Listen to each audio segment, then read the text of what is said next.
I don't need that. Can everyone guess what that is? A tree. All right, it is a tree. Absolutely. It is a tree of growth.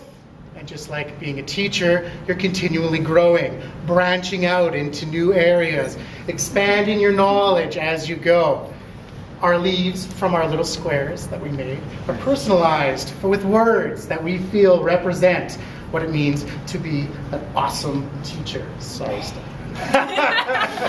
Marvelous, fantastic teacher. Yes. All right, respectful, involved. But these are the ones that are really important down here, the foundation roots. Because without roots, you can't have a tree, right? Engaging, creative, caring, knowledgeable, passionate, discovery.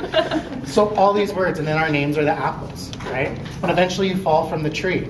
Right? And then you can roll off and do your own story. So the tree of growth, the evolution, because you're always learning when you are a teacher. So that is our poster. Okay. Now, on to our skit.